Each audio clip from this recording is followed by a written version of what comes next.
I'm going to have to start cutting back the grapevine. It's overgrowing my pathways. Italian oregano is coming out. The flowers are opening up on it now. I let mallow grow up in a lot of places because as far as wildflowers goes, it's one of my favorite. It's a beautiful flower, and so I strategically leave them about in different areas. These trees are growing like crazy. I have to decide soon, I think, and put some of them out in Facebook and buy and sell for sale, but wait till the fall to actually plant them. The tomato vines are growing excellent here. This is the Brandywine, I think. And man, look at the sturdy stalks on this.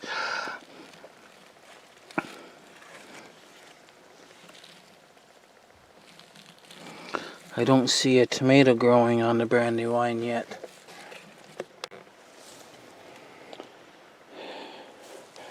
So this is starting to dry up, but it seems like I've only got 2 stalks drying. So I'll have to take the seeds from them and do a germination test before I decide whether or not they should get mixed in with the other main seeds that are taking longer to mature.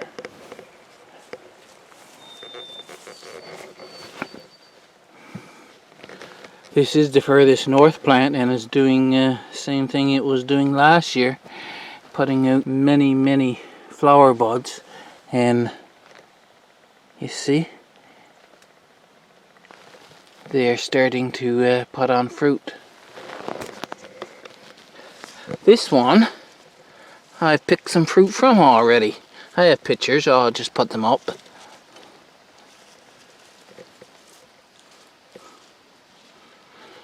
I can't find the sign to it. Greta, that's Greta from Greta's Garden. She has peppers planted out just out in her garden. I had 4 of this hot pepper, and I haven't put in a stake yet. I want to put in a stake to hold it up. So I have 2 in their 3-gallon pots. There it is. Hot Portugal mild pepper. I put 2 in their 3-gallon pots, and then I planted these 2 out here. I said, well, Greta can grow them in her garden, I should be able to grow them in mine. This is an odd thing. So the peas are getting full size, and I'm going to harvest some today. But look at how short they are. I mean, I had peas and the same variety go right to the top of that fence, and I'll look up to see if what I can find for last year's. California poppy, they probably won't open today because it's supposed to be wet all the day. You can make a tea with the entire plant, but like any herb, the most potent is the flower itself. So if you want a really relaxing tea, you just take a bunch of petals, and that's what I'll be doing. I'll be harvesting petals and drying them, and that'll be my California poppy tea. The other thing about California poppy, though, it is a reseeding annual. It reseeds very well, but if I take the flowers before they've set seed, then of course that does me no good. Here's one that have already been pollinated, and so the seed pod is growing here.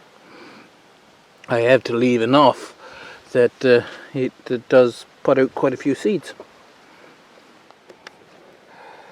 Snow peas, they're growing better, but they grew faster than the other variety anyway, and there is quite a lot of peas to be harvested here now. I tried rose petal tea. I wasn't impressed. But it is what it is. I guess some people like it, some people don't.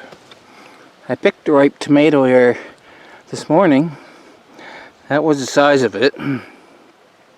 Bloody butcher. And as you can see, I have a couple of plants with tomatoes on them. The Valiant grape, they took very well to their transplant earlier the year.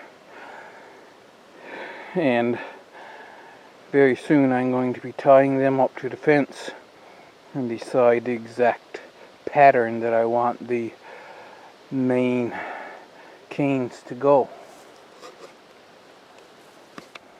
And of course there's the second one. Bush beefsteak is coming along. I have a couple of tomatoes growing, and if my memory serves me correctly, well, a name like bush beefsteak would give it away that they should be fairly large tomatoes. Now with a cucumber vine like that, on the 20th of July, I'm expecting to get a few cucumbers.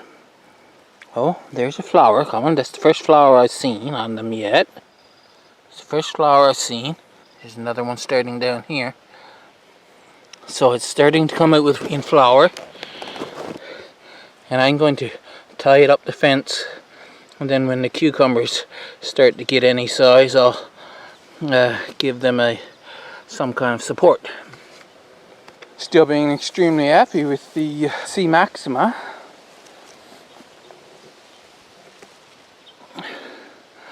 Female flower buds coming. This is not actually really normal for these type of plants.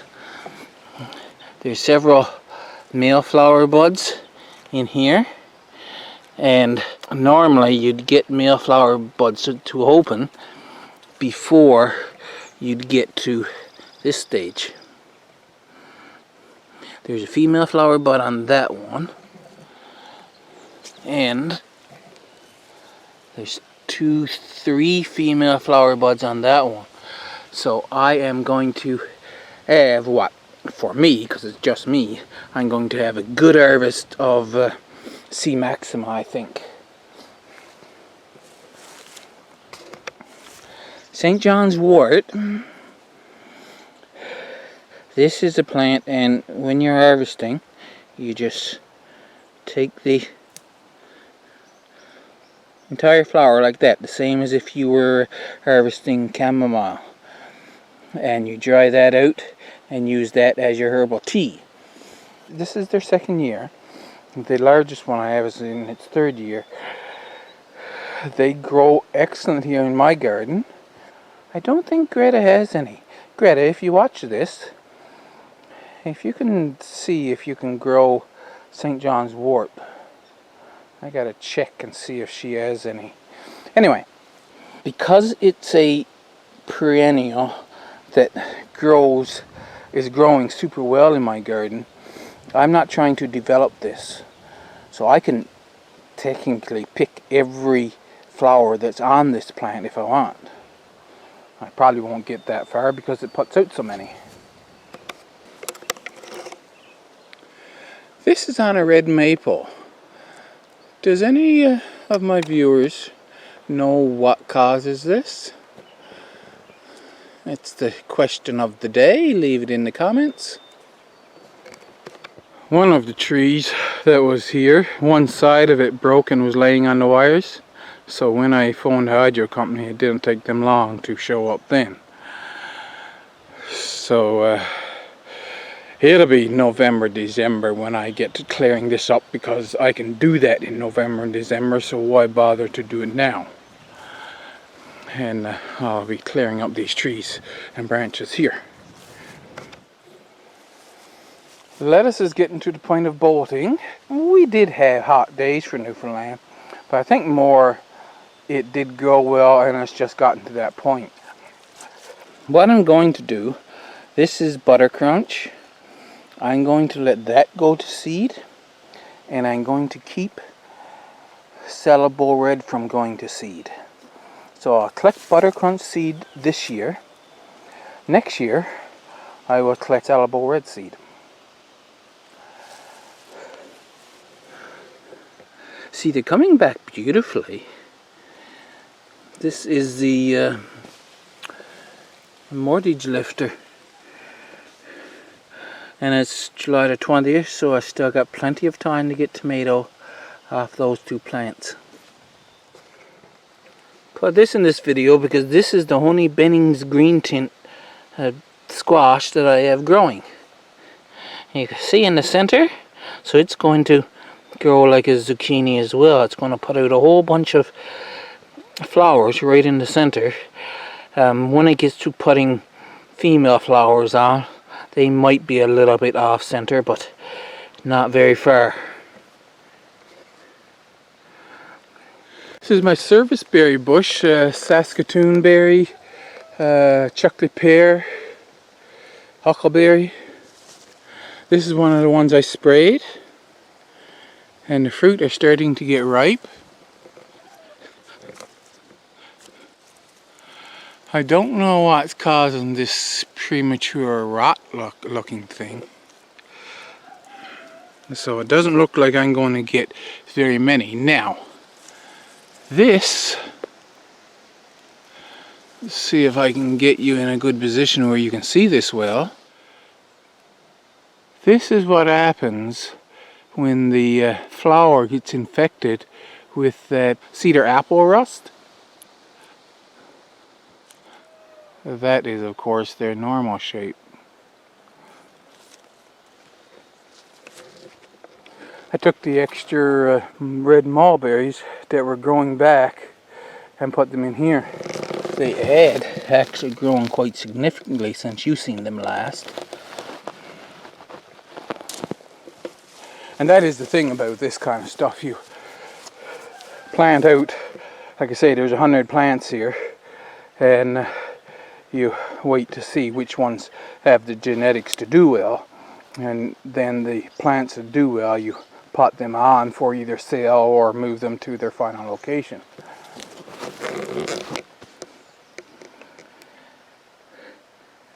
Red currants, I picked a few days ago. I had a little dessert of them, and now there's another dessert's worth here. And the black currants. Now these red currants and black currants, this is their first year. There was a few on them last year, but not very many, and so they're coming into the time when they're going to really start to produce now.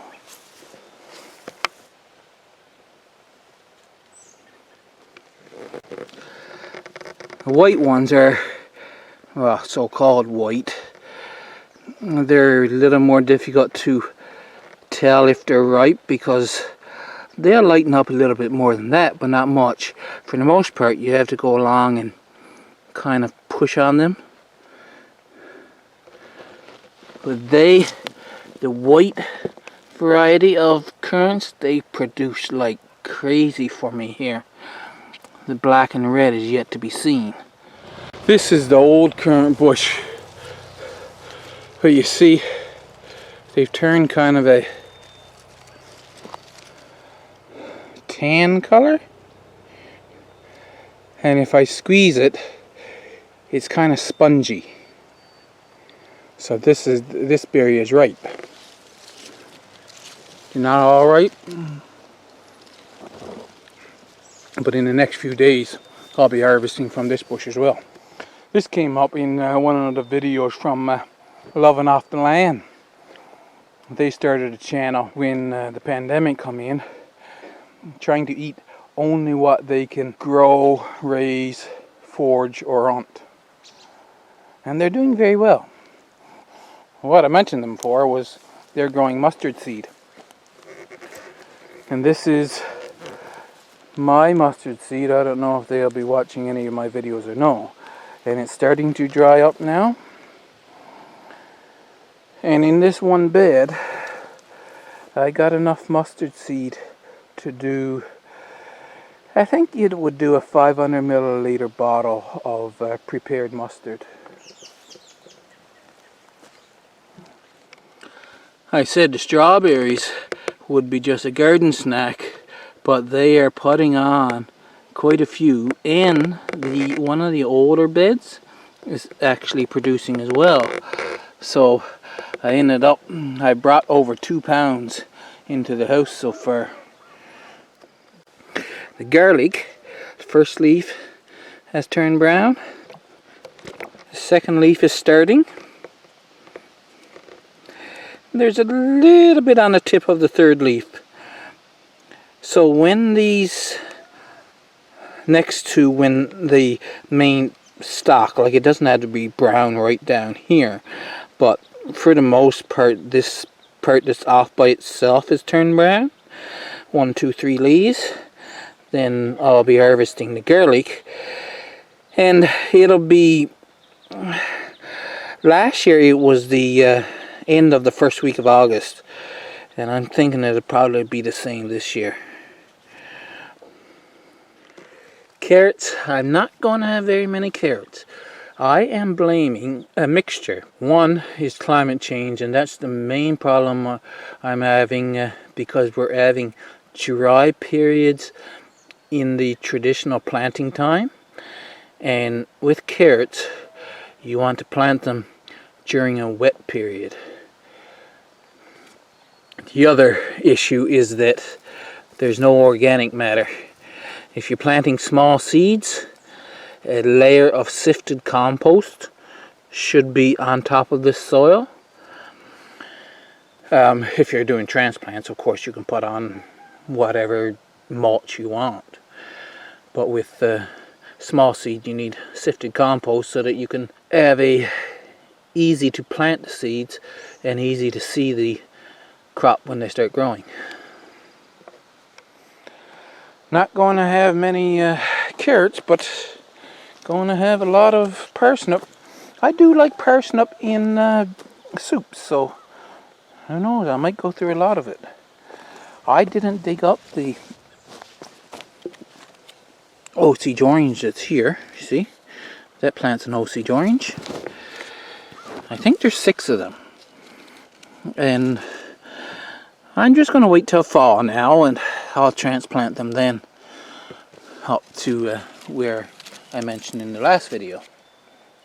All of the potatoes are growing, and you see this is a purplish color, so there's a red potato. This is going to be red potatoes on this plant. The onions aren't doing so well in here. That says to me that it was a mistake to let those mustard plants grow up there. But over here, they're getting their bulbs on, as well as these. The red spring flowers. This is the red spring onion. Flowers are opening up. Zucchini dark green. That's starting to flower like crazy now. Just male flowers yet. Pretty soon there to be females. Wet weather, that's when these guys come out.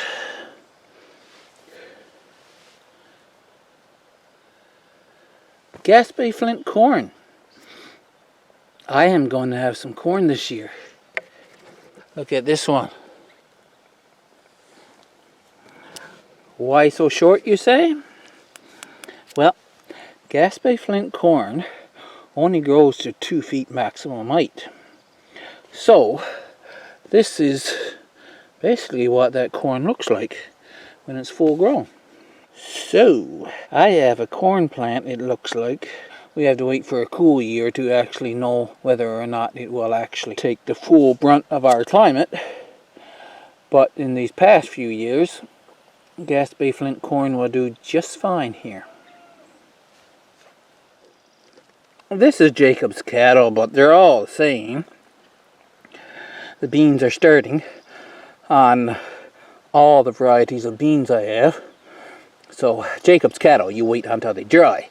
I have green beans now. I have to find out when I should be harvesting them, and they will be, I guess, fairly soon, since you don't let them go to full dry status.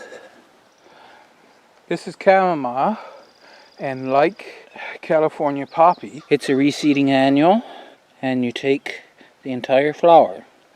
When you buy chamomile tea. What's in those packets is this flower dried and ground up. If you look at the ingredients, it says chamomile flowers. Butternut squash. Now butternut squash is a regular vine. You see it's starting to grow like a vine here. And that looks like a little flower bud there in the crook there. So this year I will get butternut squash because they're more in the open. The last 2 years I made the mistake of letting other stuff grow up around my butternut squash, and I didn't get to pollinate them, and neither did the pollinators. Well, to an extent, can't remember her name now, but Little Mountain Ranch, she was saying that on the purple cabbage you don't get as much problem with the cabbage moth larvae. And I think that's probably true, because they show up.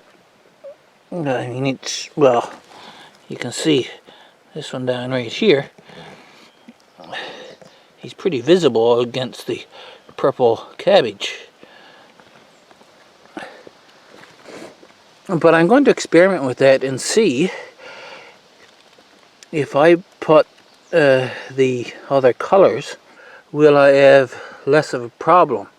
Like if I put them out like this, right? Spaced out, and put metal clippings mulch around them. Then any caterpillars, of course, the birds can get at easily too, because they can, well, they're easily seen. And see if that is the better way of growing cabbage and broccoli, cauliflower. You see, this is a cauliflower, and it just outruns any damage that these guys can do because they grow so fast.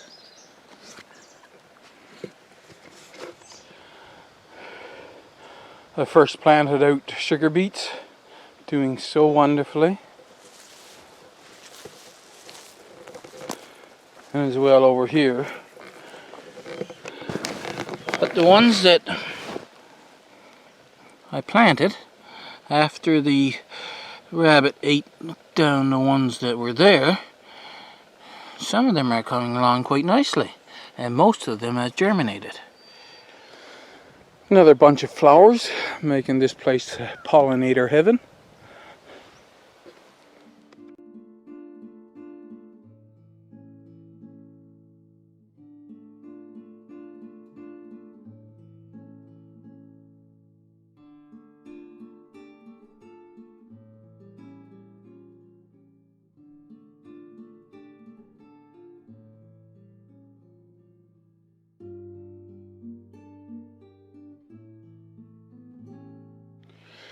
It doesn't seem like the cherry tree has dropped a whole lot of cherries. These now are getting ripe. Oh, he's soft. Wonder what he tastes like.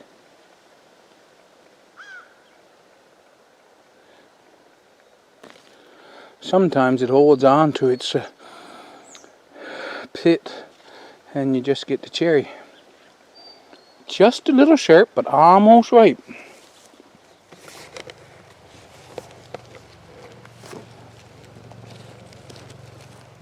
The plums are starting to get darker. A long time before they're ripe yet though. The plants from my few Kennebec potato that I had, they're growing nicely and flowering. Hopefully I get a bucket full of potatoes out of there. You can see those potatoes are flowering. This is what a St. John's wort looks like in its third year.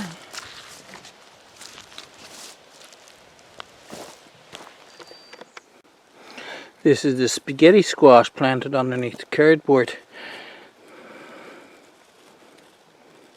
It is starting to put on flowers too. just male flowers right now, which, as I said, is to be expected. But it is also growing out in its typical vine habit, which is to be expected at this time. They're right on target. Ooh. Would you look at this? There's a female flower bud, and that's a second one starting there. So hopefully there's a male flower open when they open. I don't think it will be though, because I don't see any up to that state. Raspberries are starting to get ripe, but I think that's a wild raspberry plant, because for the most part the raspberries on the domesticated plants look like this. And this is what's on a little wild raspberry patch that I have. So the wild raspberries are getting ripe, but the domesticated ones are not yet. I had thought when I was counting how many more herbs I can put in this patch to remove these two lavender. But then I looked at it and I'm like, I don't know, because you see I have a purple lavender there. This is a blue one. And this is a white one. I have a green cabbage here that's starting to form a head. Of course, I'm fighting the cabbage moth. Cabbage has been one of those things I find very difficult to grow, and I'm now learning how to get it to grow. It's a matter of now finding out where to position it and how to position it so that I reduce the amount of damage that's caused by the cabbage moth. As I was saying, that you put it out in an area where if the cabbage moth larvae is on it, then they're easy to get at by the birds. So once again, if you look over here, there's much less damage on that one, and it's a bluish color, so the larvae would show right up, as well as this broccoli. And I just noticed this, I'm getting a little head forming.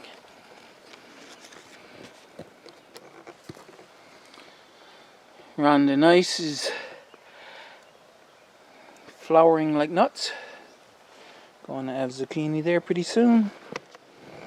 So I have a green bean out there, rutabaga and lettuce, which is growing wonderfully. The lacinato kale is growing wonderfully here in the this bed here is pretty much a shady bed. It doesn't get much sun. And that's what I got for you. Hope you enjoyed that little look around on what's new and exciting. If you want to keep track of how gardens grow on the island of Newfoundland, make sure you're subscribed here, and of course pop over to Greta's garden too. She has a little bit of different conditions than I do, and show her some love. And I shall see you in the next video.